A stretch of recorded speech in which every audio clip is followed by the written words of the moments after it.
Welcome to the Speakers Summit. 11 ways that you can become a success story. Yes, you. I'm Kay Wagner, North Star Marketing, and I'm the host and producer of the summit. And this is an exciting summit because there are 11 speakers and you're going to learn specific ways that you can become a success story. Now, you know that everyone wants to have a blockbuster success story of their life, right? We all want the highlights reel, but we all have different definitions of what success means. And being a success in life really means that you are a well-rounded individual in your work and in your life. And so our speakers are going to share with you specific ways that you can become a success story. They're going to share helpful tips, very pragmatic tips, action steps, and deep insight with the stories that they share with you. And so our next speaker is Dana Robertson. Dana, welcome. Dana is going to share with us, don't just know your why, fight for it. Dana, the mic is all yours. Thank you, Kay. Success can be yours. You can have success in your relationships, in your business, and in your career. But there's a good reason that right now, at this very moment, you don't have success in some or any of those areas. It's because you want it and you hope for it, but you don't fight for it. And quite frankly, if you're not willing to fight for something, then you don't deserve to have it. Because the winners never say they got there solely by luck or natural talent or magic. Everyone has to work to fight for their winning pennant. You and only you are at the home plate waiting for your chance to swing. You have to get up and create your own success. There's this good feel good saying that people pass around. Maybe you've heard it. It's know your why, which basically means you should know and understand why you're doing whatever it is that you're doing. It's that belief that if you know why you want something, it's going to make your pursuit of success easier. But that saying is only half right. The part about the importance of knowing your why is correct. You should know your why. But the other part that's missing is that you should be willing to fight for it. So let me explain this using myself as an example. I'm Dana Robertson. I'm the dreamer and co-founder of a creative agency, Pennant Creatives. In case you're wondering, yes, our company's name is a baseball reference. So we're a creative agency of people who love the game of baseball. And we specialize in values-based branding.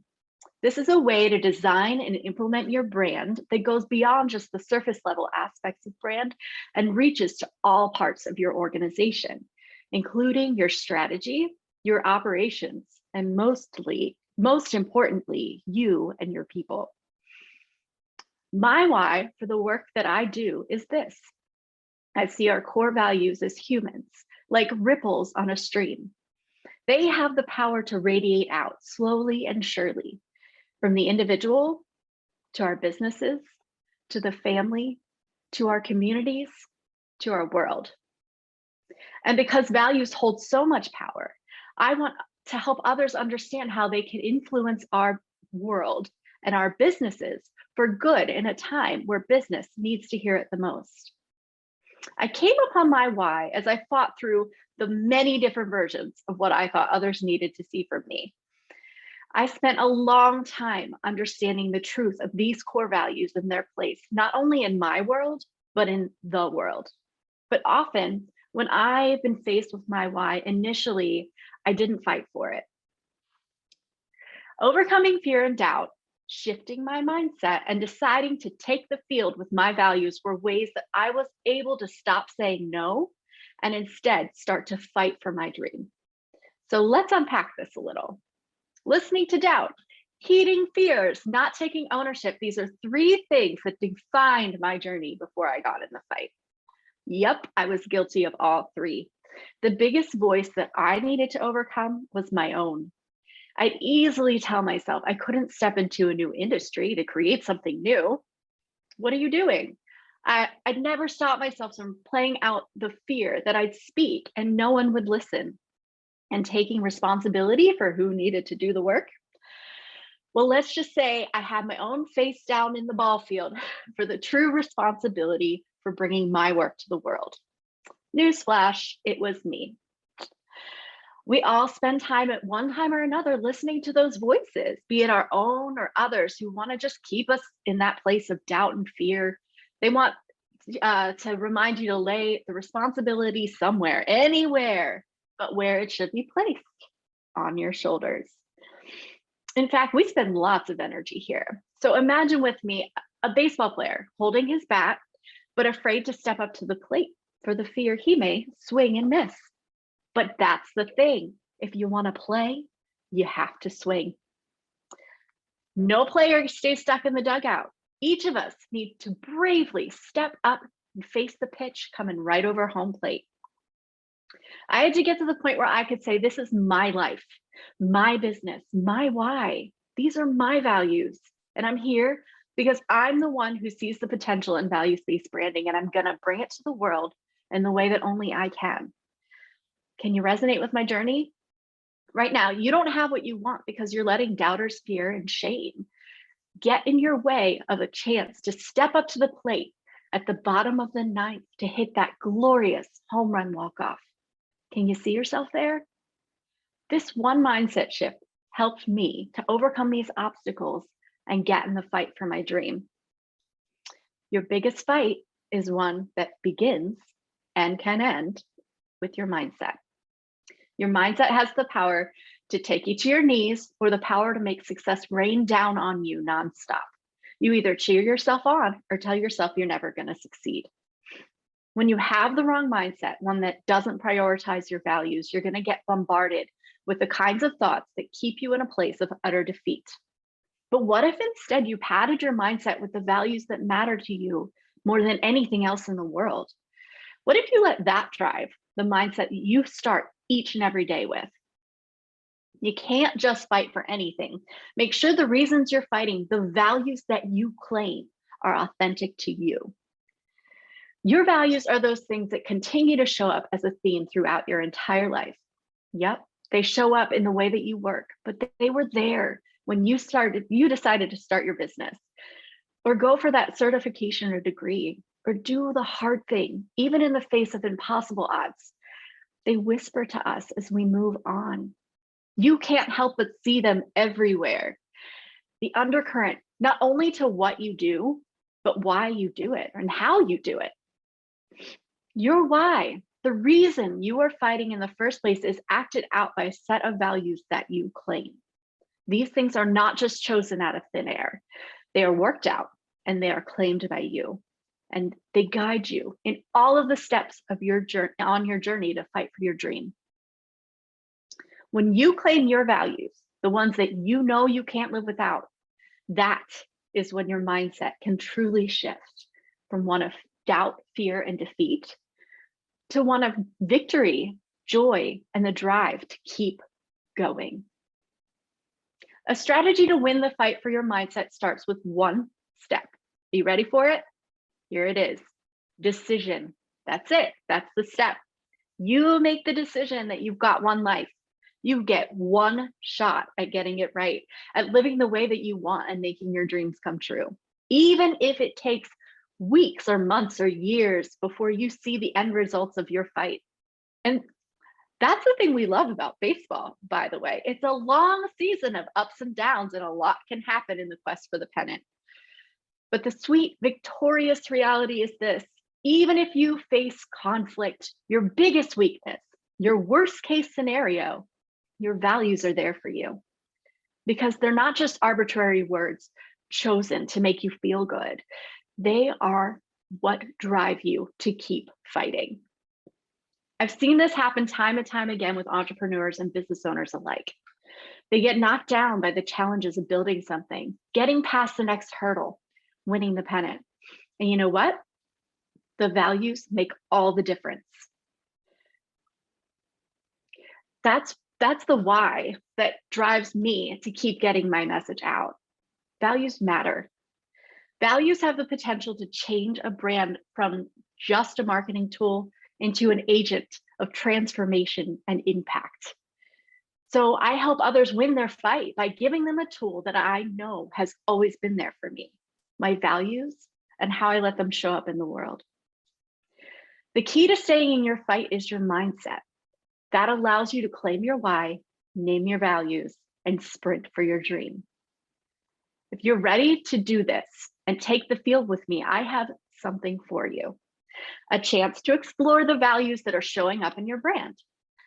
I am offering today our one-on-one values assessment completely free.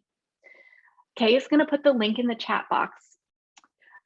This will give us a chance to look at the extensions of your dream and see where your values show up and how you can apply them to the parts of your brand that you may not have even considered. Let's discover the values that drive you in your business. If you're interested in a free one-on-one values assessment, say I'm in the chat box now. So what's your why? What values do you want to claim? Maybe you're seeing yourself starting that business idea that's been floating around in your thoughts for years. Maybe you're ready to take the next step in your business, to build your team, innovate for the future. Or maybe you've got professional goals that you're not sure how you're going to achieve, but you're sure willing to try. Fight for them. Your dreams are worth it. You are worth it. Will you join me? We need to keep fighting for our dreams. We need to keep building businesses that change the world. We can and we will do that if we keep going. Know your why, claim your values. Let's keep fighting together. Take the field with me and let's play ball. Thank you. Thank you, Dana. That was awesome. It's game day, right? Yeah. Let's do it. Raise the pennant. Raise the pennant for sure. Since I know you and we've talked, right? And we've talked about the whole baseball thing. Do you want to tell our audience about you and Chris and how you guys met in this whole baseball thing? Yes, I definitely can. Actually, he is here. He's watching. Hi, Chris. So we met 10 years ago, and there were things that we had in common right off the bat. We were both creative souls, and we both loved the game of baseball. And so, so he is my fellow co-founder of Pennant Creatives. We are also partners in life. We are married, and so we love creating together, and we love following our baseball teams through that long season of baseball. And so when we went to start a company together, we named our company Pennant because we feel like that when you're seeing your team go through that long season of ups and downs and highs and lows, and then you watch the baseball team raise the pennant at the end of the season that they won fighting hard together, you know that every member on that team understands that it was just as much about the journey as the high-flying pennant itself. And we think that is an incredible analogy for the creative process, really, because it really is the journey. It is the process that is so important. Right. Thank you for sharing that. Let's, I'm going to ask you a question, and then I'm going to look in the chat box, see if there are any questions, but let's talk about values that you see. So most businesses would have, I think, maybe value integrity, honesty, and, things that we would consider universal, right? Mm-hmm. In today's world, there might be additional ones that get layered in or that are also valued. And I know that since you guys are really at the forefront of values-based branding, that you probably see some things maybe that the rest of us don't see about what's happening with business owners. And I think maybe particularly business owners who have a level of social consciousness that maybe we didn't see 20 years ago. I don't know if that's true. Can you talk about that, Dana? Yeah, I think what we're seeing is that no matter the industry of type of client that we work with, what we're seeing is people who, business owners who are understanding that, like, this is my business that I own. And for instance, like a cleaning business. And so we're talking with that business owner, trying to understand like the services that she provides with her company. But in having that conversation, we layer in like, why, and we start to understand that there's like so much pride behind the incredible work that she does. It's like a craft. It's her brand of like almost creativity of bringing that. And so, you know, as we talk to people and in our process that we work with in clients, that we're able to really understand that it's not just about the service itself, it's about the why behind the service, the commitment to bringing holistic cleaning products to corporations, to add to, you know, the health and well-being, and the pride in doing the work and being able to see that finished product for other people, is something that in like with the cleaning business we worked with, like we wouldn't have known that unless we took her through the process of understanding the values behind the work. And that in itself drives not only the marketing strategy that we work with, but also like her understanding of like how she needs to onboard her employees and help them understand the purpose behind that. And the research shows that when you're looking at it from a values-based standpoint, internally in your organization, your employees, if you're able to like influence your culture and allow your employees to understand how the values tie into the work they're doing, it actually really helps with employee retention and helps with team cohesion, you know. But then also your external branding, the trend right now, we've got the millennials and the Gen Zers coming up, and they are zeroed in on making the world a better place. But I don't want to leave out the boomers or the Gen Xers either, or any of the other generations, because I feel like everybody is kind of taking cues from these younger understanding of generations and understanding that our brands are a solution to social justice. Our brands in businesses are being looked to say like, this is who we are and this is why we are. And so that is really the heart of values-based branding, is this incredible influence that business has right now to not just do the thing that they do and do it awesomely, which most businesses that we work with are, but also like, how do you talk about who you are? How do you talk about the things that matter to you? And that's everything right now.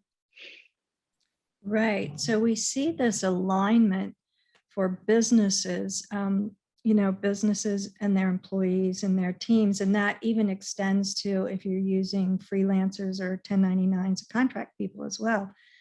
But what we see too now is the power, let's just call it the power of the people to make sure that their values are aligned with the companies that they buy from, the companies that they put their money, that they trust their money with. And you would know this better than me, but I see that as something that's emerging and that's probably going to get stronger. This alignment of, as a consumer, whether it's B2B or B2C, business to business, business to consumer, that we have the collective power of purchasing power to align those dollars with companies that have values that we are aligned with. Do you see that increasing in momentum? Yes. I think one very anecdotal explanation, if it has anybody, did we watch the Super Bowl this year? My favorite thing about the Super Bowl, I love baseball. Football's okay, but I love the commercials, the Super Bowl commercials. And I'm telling you, like 1 in 4 of those commercials were values-based branding, because people are catching on to that, like, we really need to be focused on this right now.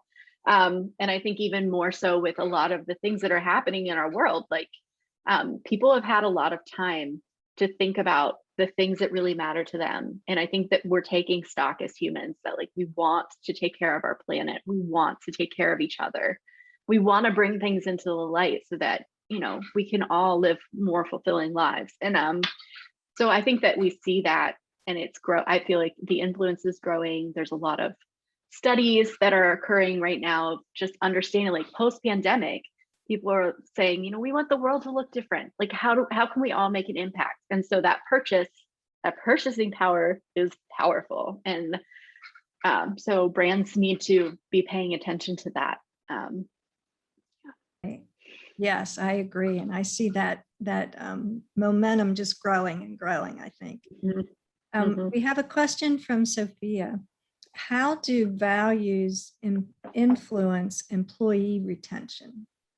Yeah, it's such a good question.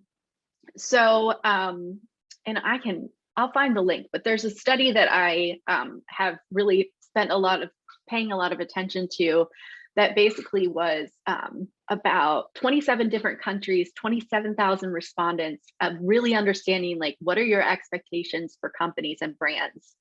And I think it was like something like 60% of respondents were like, I would feel really excited and good to know and work for a company and stay there and be committed if I knew that their brand was like standing for something that was socially or environmentally conscious. And so really what this comes back to is understanding the work culture that, you know, I feel like every company has values that they put on a wall, right?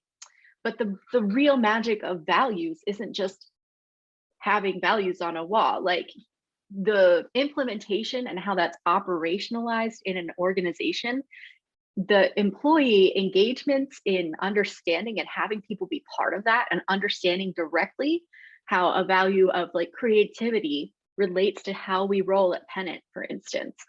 That really helps to meld a culture of people who are feeling engaged and part of something. And so that creates a culture where people feel cared about. It feels a culture where they're part of something bigger than themselves.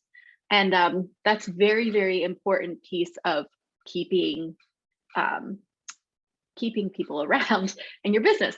So this actually saves companies money, because these employee retention costs then, I think there's like 25% that saves money, because you're not having to like put so much energy into, you know, rehiring people, because, you know, your people aren't sticking around. So it's very directly linked to that. If you can implement the values, the implementation is key. Right. Implementation is key. And I think, and maybe you covered this when you were talking about the millennials and some of the stats about millennials. Did you say, or is it my thought, that the millennials are more interested in the values of the companies that they would go to work for than, let's say, Gen X and Y or baby boomers have been in the past? Yes, and like the study that I looked at, it focused a lot actually on Gen Z. Okay. Because we're now there hasn't been a ton of research done on Gen Zers, but they are making themselves known. They're actually our our generation that's out there doing protests and like doing a lot of like social work, like social justice advocacy and environmental advocacy. And so I think that everyone's saying like, okay, we really need to start paying attention to Gen Zers and what's happening with them, because they're going to be, you know, a majority of our economy soon. Like they have a pretty influential buying power. So yeah, but the study also focused on other generations. So I don't think it is just like a millennial and Gen Z situation. I think that across the board, I know that a lot of people feel this way and are aligned this way. And I think it's just becoming even more so. And I think the other very important thing about this is that I think brands need to start realizing is this isn't just for the giant companies anymore. This is for small businesses. This is for mid-sized businesses. This is for solopreneurs. And so that's the other thing. I'm like, we don't need to be just leaving this to like Coca-Cola and Dove and Impossible Burgers, like Tide.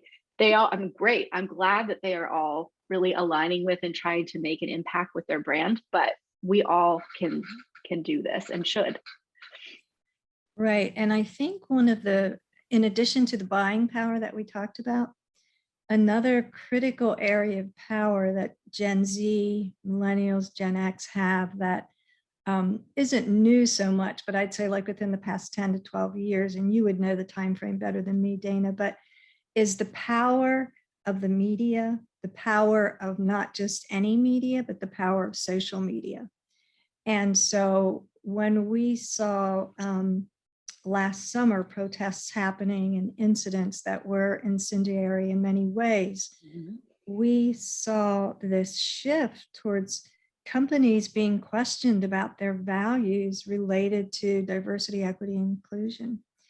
And I know in our hometown in Lancaster, PA, there were some social media postings about some small businesses, which actually, if I remember correctly, if I got these facts right, Dana, closed a business for like 3 or 4 weeks until they came out with a statement of their values and how they were going to make corrections. And, you know, this values lived out is really what you're talking about, right? It's not just values on a wall, but values lived out. And who knows best about that, but the people in the company. Right. Yeah. The people and they're that watching. See what happens on a daily basis. The people that see, oh, don't worry about that, we'll take care of it later. That kind of thing, right? Yeah. Yeah. And I think it does. I think like that's a really good example of, you know, like probably the owners of the business didn't really they didn't really think that their decisions had that much of an impact, and it kind of didn't go very well for them. But I think it really comes back to strong, conscious, values-based leadership. Leaders, you know, we at Pennant, we want to stand with leaders who really understand the impact of your own values and how that is worked out in your leadership skills and in being, you know, authentically who you are, but also understanding like your impact and how important that is right now in the world. And so that's something that I do each and every single client that we work with. Like, I think that's one of the favorite parts about what I do is I stand with leaders and we, you know, we look at the business together, and that is so important. Yeah, that's a good example. Yeah. And we just have a minute or two left before we move on to the next talk. And so if you would just give our audience a peek into, or maybe I shouldn't say a peek into, but just a little bit of an overview of this process. Like, it sounds like you have it nailed down, and I'm just wondering, you go in with an open mind and then something magical happens? I don't know. Have been working on this process. It's so we actually start with a brand strategy lineup, no matter what the end product is. We start with an understanding that, look, we got to work on looking at your values and your strategy and all of that, but like we start together just trying to look at your business from several different angles and look at who you are in that. And so I do that either with like one business owner or with a leadership team. And so that's how we get rolling. And from there, it's actually pre-work before we start really talking about values and how those are going to be actually directly implemented. And so there is like, that work is like our process that we start every single client off with. And then from there, that actually drives the design and implementation process moving forward. So whether we're building a website for you, whether I'm working on leadership, like cohesion or team cohesion, we always start with like really digging deep. And people come in and they say, oh, I didn't realize there was going to be a test. And I'm like, don't you worry. It's all in you. You've got all the answers. Like I'm the one that I want to make sure we get everything, you know. So, but you know everything. It's there because your values, your core values, those things that you claim, they're part of who you are. They're part of they were there when your business started. So but yeah, that's a little bit kind of what it's like, and I'm there like a friendly first base coach. I'm there with you every step of the way, as is Chris. So Great. And this works whether you are a company of one, a solopreneur, or a company of hundreds, right? yes, yeah, Great. we do work with both types of companies and anything in between. So Great, great. Yeah. Dana, thank you so much. I want to say bravo for your great work, for Thank sharing your you. talk and your values, and you know, the specific idea that it's not just enough about getting your values, but you need to really fight for them. Really Mhm. need to go after it. And I really, really appreciate that.